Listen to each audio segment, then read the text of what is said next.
Hey loves, welcome back to TigeraGitana.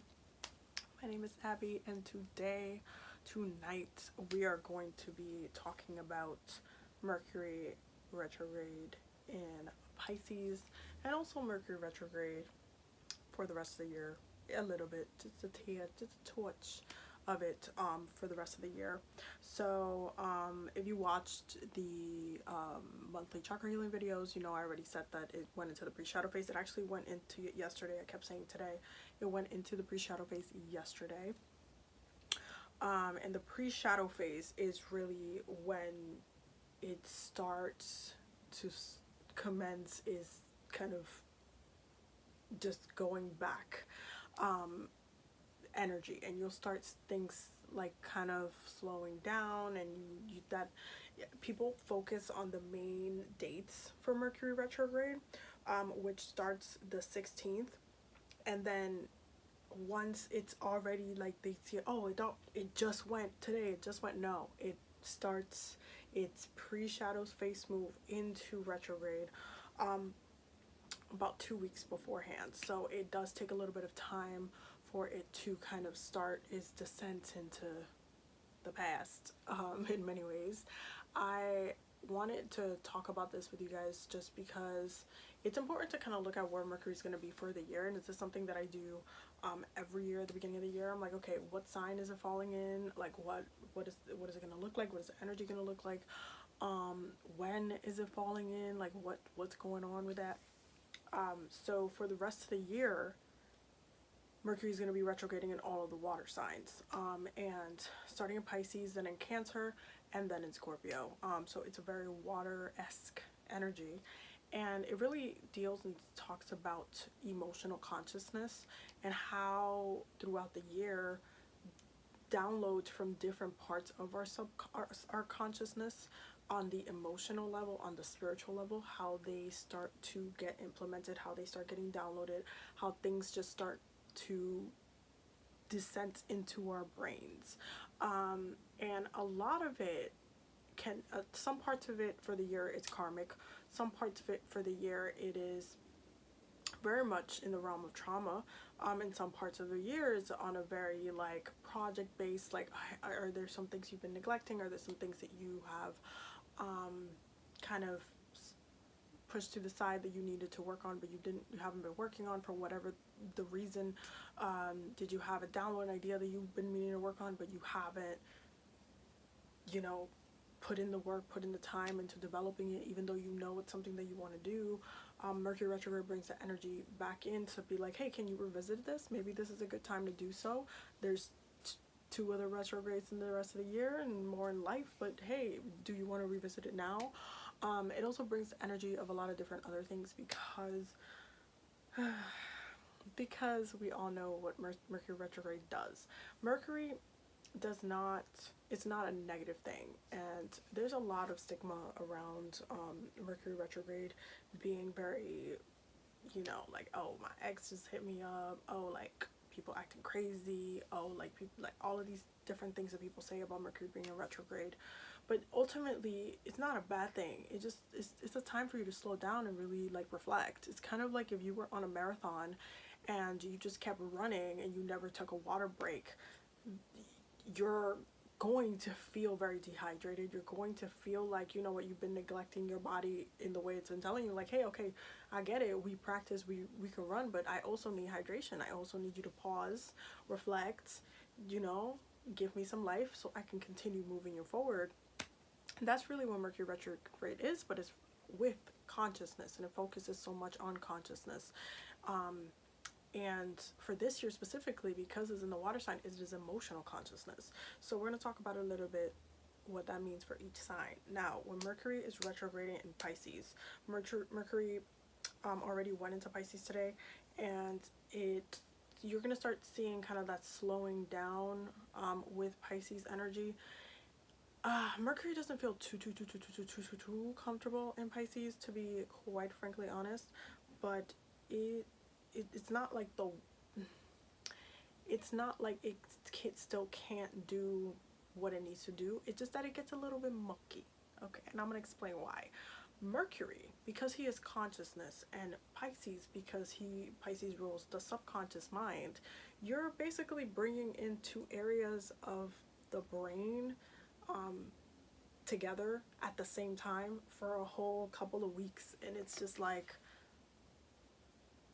wait, what? It makes it so our dreams are a little bit more active, because Pisces rules dream work and Mercury rules consciousness. It brings your dreams up into the consciousness. So you might be really good at remembering your dreams for the next couple of weeks. Maybe for the next couple of weeks you are called to do more dream work. Maybe you've been getting more downloads. Maybe you are doing a lot more like astro traveling, or like, it really depends on how you want to use the energy. It can be like used in a negative way, or it can be used in a very beautiful positive way.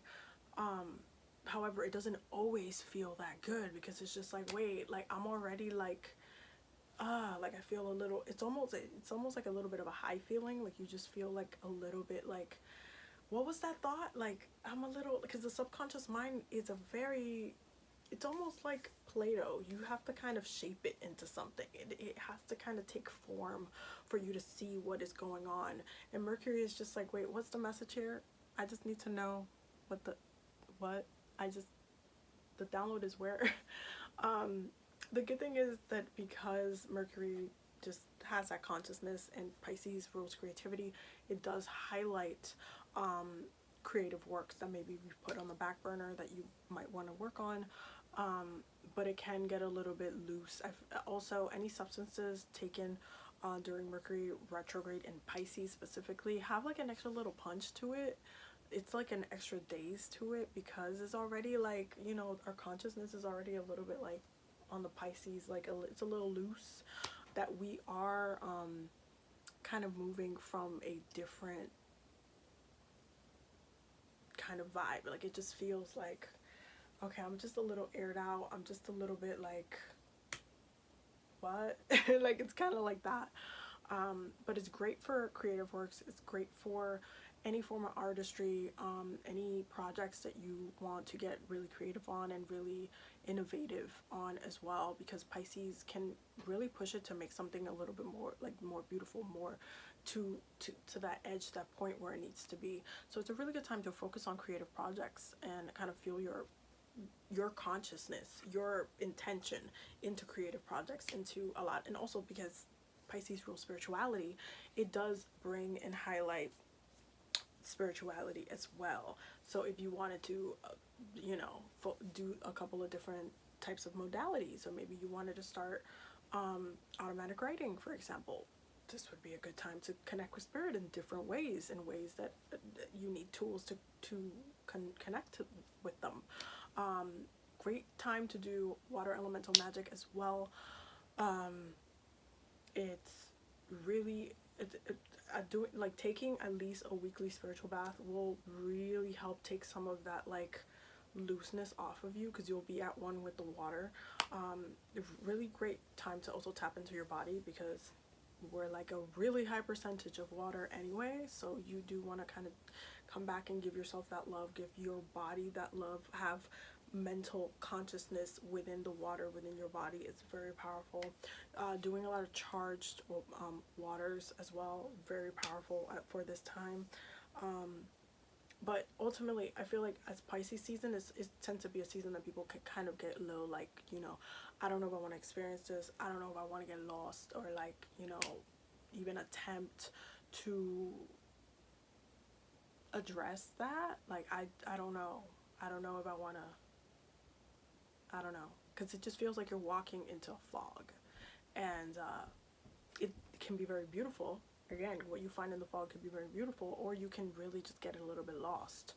And Pisces does need to kind of get a little bit lost to find something to be inspired by. So it tends to be a beautiful experience anyway, but it doesn't always translate in the way that it should translate. So it can get a little bit frustrating, and I know a lot of people struggle through some like Pisces season alone. They struggle to get through the season in like one piece, even though there's some other seasons that are like definitely a lot harder emotionally, or even just physically or mentally on us Pisces season tends to be one that people kind of fear a little bit. So having Mercury in retrograde in Pisces is like a trifecta of like, wait, hold on. Ultimately, the energy, you can still work with it. You can still do a lot of good with it. It's just really goes down to your intention and how you want to look at it. If things come up during Mercury in retrograde, really just try to address it the way that comes naturally to you in the moment. The reason why I say this is because, again, it collectively brings our consciousness and it kind of loosens us up a little bit. So if you want to address something a little bit out of your character, then do so. You also want to look at what house this is falling in for you. You want to look at your Pisces placements. You want to look at how you're getting triggered for the season itself, and where Mercury is actually going to be hitting you for this time period. I know for me, it's a really powerful house for me to do a lot of spiritual work in, and that's how I'm going to be working with the energy personally. Pisces energy, I do a lot of creative work with it, but I also do a lot of spiritual work because it does rule spirituality. So there's a divine just connection there with enhancing your tools, enhancing your skill. So that's how I use it. I don't see it as a bad thing. I do see it as like, okay, this is a time for me to do more spiritual work, focus on my manifestations, focus on what I'm calling in, do more journaling, more dream work, and a lot of like honestly, every week, just spiritual bath. Just every week. Just give yourself a baño, relax, breathe in, connect with spirit. It's a really great time to connect with divine feminine energy as well, especially if you need to just feel more like nourished, but in a spiritual way. Connecting to divine mother goddesses it's a very powerful thing to do right now. Yemaya is one of my absolute favorite mother goddesses to work with during Pisces season. I do a lot of like celebrations for her. I do a lot of offerings for her. I do a lot for her during this time, just for her to assist me and just giving her thanks for all that she does anyway, because she's amazing. I also work a lot with Aset, also known as Isis, but Aset is her name. I do a lot of work with Aset during this time too, because her divine mother energy is very, the way I work with her is, she definitely is one of my, as far as on a spiritual level, comes off to me as one of my mothers, like is one of my divine goddess mothers. Like that's how I work with her. Anytime I work with her is always for spiritual development. She is always putting me in positions, and I'll ask her, I'm like, hey, can you guide me where else I need to go? What else do I need to like learn on a spiritual level? Send me some teachers, send me some people that I need to connect with, send me show me where else I need to kind of learn from, what other aspects of myself, and it always, she goes to bat, and she will like, I'll just find myself in these situations and I'm like, Aset did that, and I'll just know it's her. She's very spiritually nourishing, so I work with her a lot when it comes to self-development and spiritual development.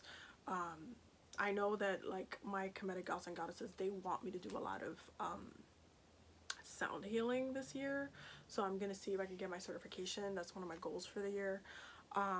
They really want me to work with sound, so that's something that I've been dying to do. I wanted to get my sound healing certification for years now, but it never aligned with the timing, because I was always getting some other training at the same time that it was out.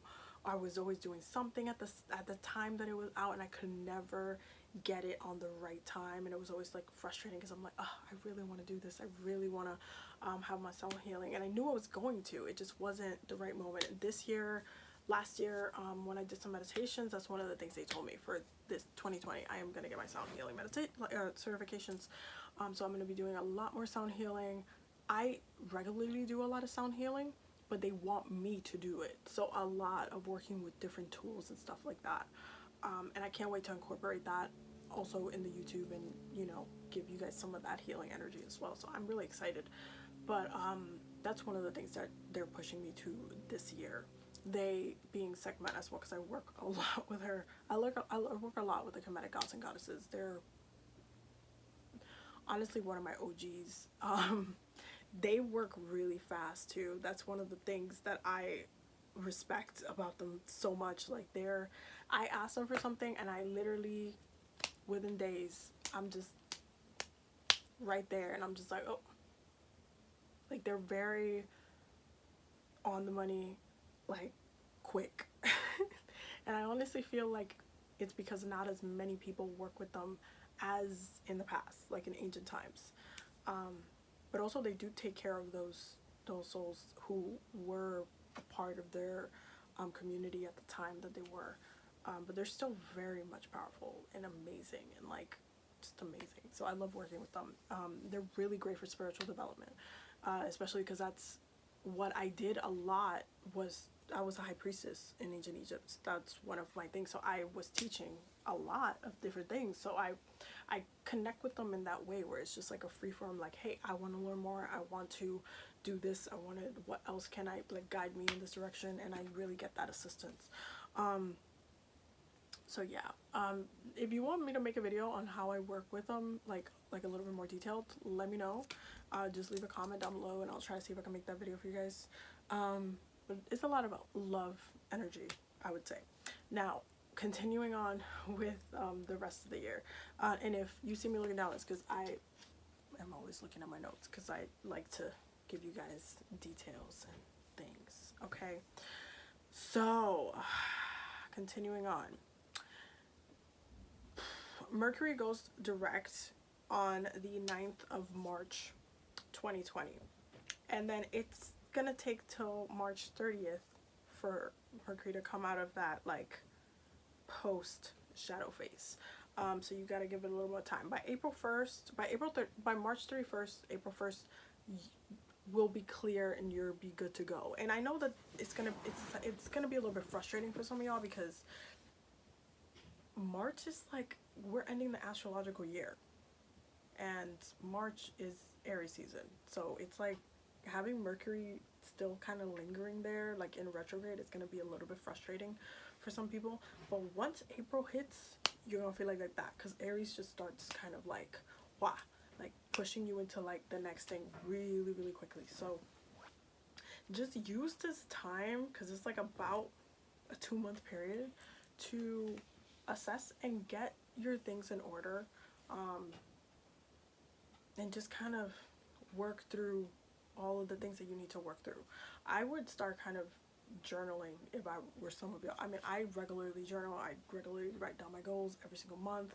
I cross things out. I make sure, like, I'm always working manifestation that way, and I feel like it's a really good way for some of you, if you guys want to get a little bit more clear and get solid downloads from Mercury retrograde in Pisces itself, because it can get a little bit, you know, foggy. Write things down. Make sure you're looking at where it's being aspected in your chart, of course, and use the energy wisely. For me, Pisces is in my 9th house, so obviously, like I just told you guys, I'm going to be doing a lot of more spiritual development. I'm going to focus on some traveling. I'm also still planning a lot of things for the year, so that's what I'm going to be using Mercury retrograde in Pisces for. But for you, it might be a little bit different. So dive in deeper with what it is that you need for the next like 2 months ish. Look at what it is that you need, because the energy is going to be there. Just like literally, it's gonna be lingering for 2 months. So just take it as you will. Now for Mercury retrograde in Cancer, that's going to be in June, and I'll make a future like video on it, but I just wanted to highlight a little bit of how it's going to be like affecting us.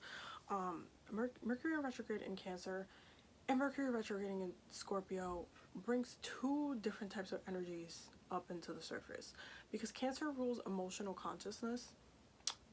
It's really about how you're going to be feeling in that moment, things that have just they're in present time how you're feeling and how things have been making you feel in the past that are coming to the surface, which is almost amplifying that Cancer energy, because you know Cancers are generally, they'll tell you straight up if they're not feeling good. So it's just about connecting a lot of the consciousness that has been kind of happening from the past. Like, okay, this has been happening for like 2 months, this keeps happening, you keep talking to me this way, I don't appreciate it, it's not making me feel like the way it's going to be communicated, it's in like that emotional consciousness level. So things are going to be in the face, on the nose, like you're going to know how people feel. You could probably even see it just by looking at them. You're going to know how people feel. It brings that emotional consciousness. People might feel a little bit exposed as well during this time period. But it's a really good time to heal micro traumas for Cancers and anybody, period. But especially Cancers and people that have very critical Cancer placements, because micro traumas are not fun, and they add up. They add up at the end of the day, and you get all this baggage that you did not need, and it's annoying at the end of the day. You don't need all that. So do what you need to do to be mindful of your micro traumas, of what you're holding on, of your interactions with people, of why things are important, why things aren't important anymore. Let things go when they need to be let go of. And now talking about letting things go, let's talk about just a teensy tiny bit of Mercury retrograding in Scorpio. Mercury retrograding in Scorpio. Scorpio rules the unconscious mind. A lot of people like to mistake this and say that Pluto rules the subconscious mind. No. Neptune rules the subconscious mind. Pluto rules the unconscious mind. There is a layer of consciousness, okay? And this is dictated a little bit by different signs. So Gemini is consciousness, because it is consciousness in its current present place, which is now. It's always in the now. Gemini is always in the now. That's why when it's retrograding, it has to look back. It's like, wait, what? I got messages from the past that I have to address? Like, what? That's why that energy in Geminis get a little bit jittered during Mercury retrograde. And same with Virgos. There are present consciousness, even though Virgo takes a little bit, sometimes needs a little bit more time to get the full-blown message, because they dwell in the message. There's still consciousness. Okay, then you have Cancers, which are emotional consciousness, which is also a thing. Then you have Pisces, which is the subconscious mind, is subconscious consciousness. Okay, and that is that in-between space between your consciousness and your unconscious mind. Scorpio and Pluto are at the depths of that. This is why they're the darkest signs. This is why, if you were looking at it as a ocean, Scorpio would be at the bottom of the ocean, Pisces would be in between, Cancers would be where the waves are at the top. They would be feeling and flowing through the waves. Then you have Virgo and Gemini in the airspace. That is the levels of consciousness for the water signs, and it's deeper. When Mercury is retrograding in Scorpio, it is deeper. It is highlighting traumas. It is highlighting and bringing up things like the gunky stuff, like the stuff that's underneath all of the subconscious parts. Where Pisces, you might be getting like creative because you're like, you know what, I broke up with my lover or whatever, and I'm just feeling so emotional about it. I'm writing a song, all this stuff, and then you get to Mercury and Scorpio in there, and then you are digging up actual traumas that are attached to the situation, where Pisces energy was just making it beautiful, making it a little bit more creative, making it into a song, making it into art, whatever it is that you want to make it to. Scorpio digs in and it's like, no, I'm trying to find the truth. I'm trying to find what the reality is. I'm trying to find what is substantial in this. What is the truth? What is the actual facts in here? And Scorpio digs in deeper. So Mercury goes down to the depths of the ocean to find the truth, find unconscious consciousness. And it can be a very deep time. A lot of secrets get exposed. A lot of things come to light. A lot of traumas come to light. A lot of people end up going to therapy. Like, a lot of things happen because it's a very deep time. Like, your conscious mind has to go deeper. It is pushed to go down and deep now. So if you see how this year you know, kind of is going down between the signs as far as Mercury goes, you will see that we're tapping into the subconscious first, then we're going up to the waves of Mercury and Cancer, and then we're going back down to Scorpio. So pay attention to those details because they're important. It's important to understand how the planets are relating to these signs as it is transiting, because then you're able to understand how it affects you. And when you're like, you know, like, oh my god, I'm so depressed, why do I feel this way, I feel so bad. Okay, well, where's Mercury at? Where's your mind at? Why are you feeling this way? And because it's in water, you do have to, I would definitely pay attention to the moon cycles, obviously, because emotional consciousness. But because Mercury is relating so much to our emotional consciousness this year, it just highlights a lot of the internal things that are going on, a lot of the spiritual things that are going on. Like Mercury retrograde in Scorpio is not just, you know, just so you could feel like a horrible person, because it's not about that.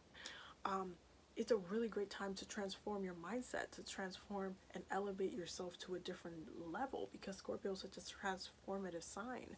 So it's not just about dragging you all year long, it's about you getting that consciousness that transform you to your soul's level. And Scorpio is one of the signs that could touch that, because they seek complete truth, not just, you know, in between truth. And that's really what Pisces is. Pisces just makes the truth into a beautiful artwork, into something to remember us by. Not that it's not impactful, okay? Because you gotta understand, Pisces rules art. It rules art. And the only thing that we remember throughout time and space is art. You could go back to looking at the caveman paintings. That's a Pisces thing. All of that, all of times, like that historical aspect of things, even though Mercury has developed in a way where throughout time things have been, you know, written down, and there have been scrolls and books written and things to write down history, you will still always remember the art from those eras. That's what's so beautiful and magical, and connects you to the culture and the truth and aspects of the truth of those eras, in those decades, and those like centuries of beautiful things. You'll remember the art, you remember the detail, you have people studying the artistry of certain things in order to get information. That is Pisces. That's what Pisces does. It makes life beautiful. So you just have to understand that in the consciousness of what is Mercury. It's just bringing that to light. I hope that was clear enough for you guys, and I'll make more videos on Mercury retrograde, but I just wanted to give you a little bit of a, you know, awareness factor for what's going on. It's so funny because Mercury basically goes into retrograde this year on my anniversary. Well, the 16th to 17th. On my anniversary is the 17th, so it's really just funny to me. I'm just like, okay, I'm still gonna have a great time, whatever. Okay, I'm still having a great time. But I hope you guys enjoyed this video. Do not forget to subscribe, okay? Also, don't forget to check out the Patreon, because we're always growing and learning over there, and I am about to do the monthly community spell very soon. And they're also been voting very good and amazing topics for the weekly video posts, which I've been really excited to do. So I'm still going to use them as suggestions, but definitely if you have any suggestions for videos, leave it down below, so I can add that to the votes as well. So they'll just vote on it. Eventually we'll get to it. But yeah, let me know if you have any more video suggestions. I know they do usually pick a lot of astrology videos as well, but definitely let me know if you have any more suggestions for videos and such, and I will try to get to it. But thank you all to all of my new subscribers. Very, very welcome, and I'm very happy to have you here as well. So I will see you in the next video. Don't forget to subscribe, and don't forget to ring the bell so you get notified when I upload a new video, okay? So you'll be the first one watching it. Anyway, bye.